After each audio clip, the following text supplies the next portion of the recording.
ピニャコラーダください。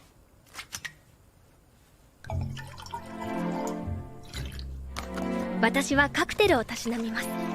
カクテルを飲んでいくのは綺麗な宝石を選んでいくようで大変豪奢な気持ちになるのです。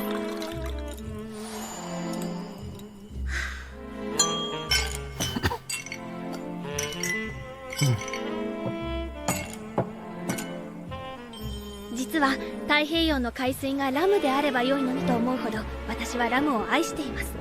そのまま一瓶腰に手を当てて飲み干しても良いのですが、それは心へしまっておくのが。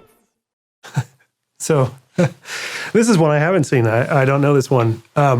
But it's interesting when you look at something like this. The first thing I notice are the colors. I think anyone who can use colors well is impressive in my book. There's a shot of just grabbing a glass and pouring. There's purple, there's green, there's orange. And if you know the color wheel, those are complementary colors. The characters themselves are colorless in terms of their pigmentation, just white. I suppose that helps the colors around them not to clash so much. But there's, even in that small clip, there's a lot of different colors happening.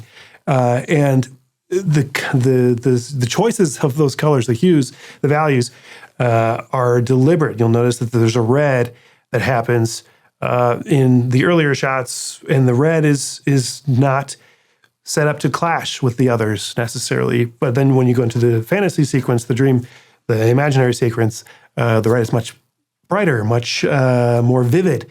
That's because all the other colors around it are much more vivid. And so they kind of balance each other out. And you're in this other space, which allows for permission for that.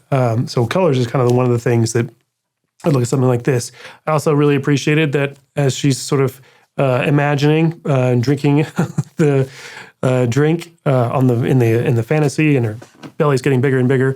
One of my favorite things about Japanese animation is how quickly and how shamelessly they will just do something really, really ridiculous and kind of off the wall without apology. They just do it, and I always find that very amusing.